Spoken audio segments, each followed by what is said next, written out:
자, 이번 시간에는 정렬 알고리즘과 탐색 알고리즘에 대해서 살펴보도록 하겠습니다.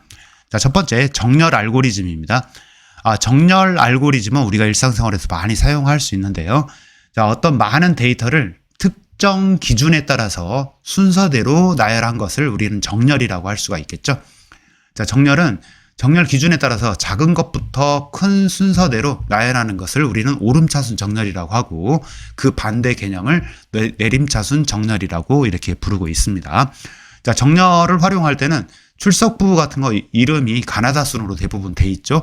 쇼핑몰 가격 순으로 이렇게 할 것이냐, 판매 순으로 할 것이냐, 추천 순으로 할 것이냐, 이런 부분이 모든 정렬을 활용해서 우리가 인터넷상에서 보여주고 있고 실생활에서도 많이 보여주고 있죠.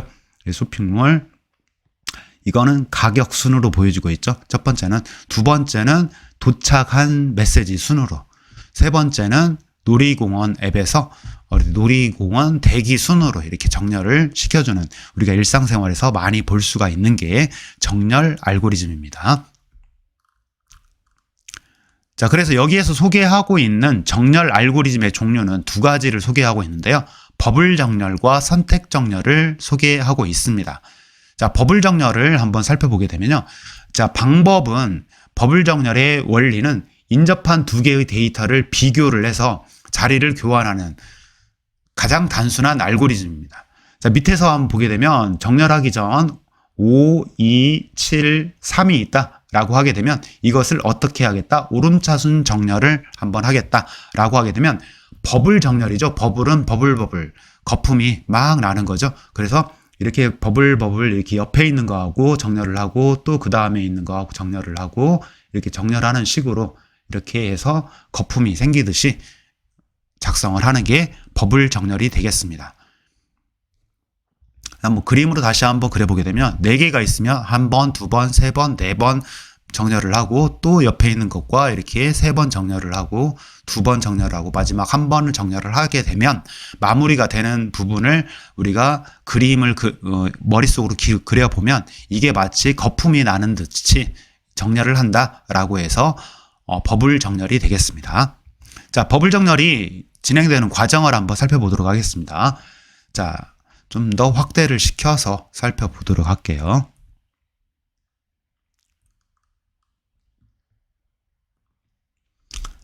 자, 버블 정렬은 바로 옆에 인접한 것을 바로 이렇게 하는 거죠. 5와 2를 먼저 정렬을 하게 됩니다.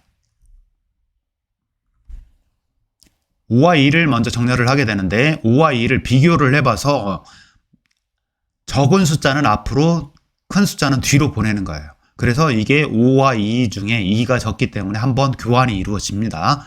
자, 이 앞에 부분이 정렬이 끝났으면 그 다음에는 두 개를 이렇게 처리하지 못한, 여기는 한번 했고, 그 다음에 5와 7을 비교를 하는 거죠. 5와 7을 비교해서 작은 숫자는 앞으로, 큰 숫자는 뒤로. 이때는 교환이 이루어지지 않죠.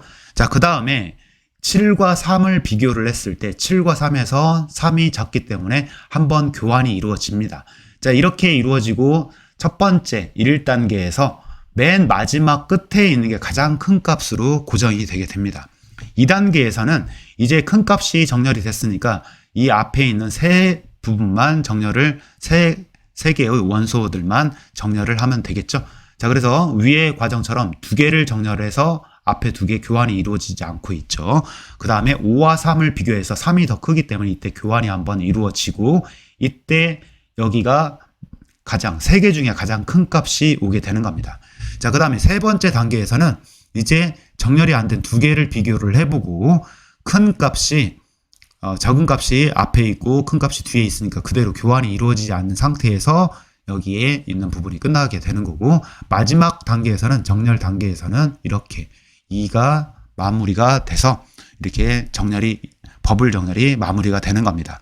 그래서 인접한 두 개의 값을 비교를 해서 첫 번째 단계에서는 맨 뒤에 있는 값이 가장 큰 값이 되는 거고, 두 번째 단계에서는 두 번째 값이 정해지고, 세 번째에서는 세 번째 값이 이루어지고, 네 번째에서는 정렬이 완료가 되는, 여기서 실제로 4개일 때는 정렬 과정이 몇 번 반복된다? n-1번, 즉 숫자가 4배이다 라고 하게 되면 정렬은 3번 정도까지 하고 나면 정렬이 마무리가 된다 라는 것을 알 수가 있습니다. 자, 그러면 이것과 비교되는 선택 정렬을 한번 살펴보도록 하겠습니다. 자, 선택 정렬은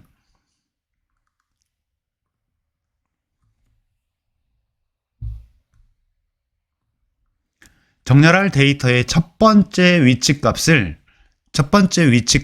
기준을 정해주는 거예요. 첫 번째 위치값을 기준을 정해주고 나머지 데이터를 모두 비교해서 그 중에서 가장 작은 데이터를 찾아서 그 기준 위치에 있는 데이터와 교환을 하는 방법이다 라는 얘기입니다.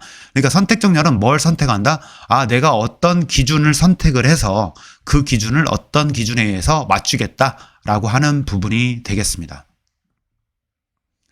자, 위에서와 똑같은 예시로 정렬을 한번 해보게 되면요. 우리가 여기 보고 있는 부분이 5와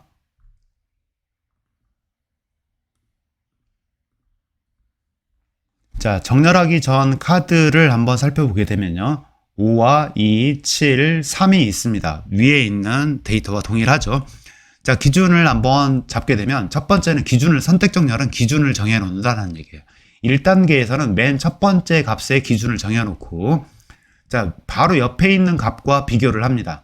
자, 비교를 해보니까 여기가 뒤에 있는 3개 중에 가장 최소값을 찾는 과정이라고 알 수 있습니다. 기준을 정해 놓고 기준을 제외한 최소값을 찾는 거예요. 여기에서 첫 번째에서는 최소값이 2가 되는 거죠. 두 번째와 비교를 해보니까 그래도 최소값이 2예요. 세 번째 값과 비교를 해보니까 여기 최소값이 3이 되는 거죠. 자, 이때 그래서 최소값이 2다. 한 번 비교했죠. 두 번 비교하고 여기에서 한번 보게 되면 기준을 정해놓고요. 첫 번째 단계에서는 이 값이고 두 번째는 이것과 비교를 하고 세 번째는 이 값과 비교를 해서 가장 작은 2가 최소값이 2가 되는 거고 맨 앞에 있는 기준과 비교를 했을 때 이 값이 최소값이 적기 때문에 교환이 한번 이루어지게 됩니다. 그렇게 되면 첫 번째 단계가 마무리가 되면서 이때 첫 번째 단계에서 마무리가 되면 가장 앞에 있는 게 이 값들 중에 가장 적은 값이 앞에 오게 되겠죠. 자, 두 번째 단계를 한번 살펴보도록 하겠습니다. 자, 첫 번째는 이미 가장 작은 값이 왔으니까 그 제외한 나머지 3개를 가지고 정렬을 하는 겁니다. 자, 그럼 여기서도 먼저 기준을 정해놔야겠죠. 자, 기준은 5가 되는 거고 그리고 이 7과 3 중에 어떤 값이 제일 적은지 그러면 7과 3 중에 가장 적은 값이 3이 되는 거죠. 그러면 이 기준과 비교를 했을 때 3이 더 작기 때문에 한번 교환이 이루어지게 되죠.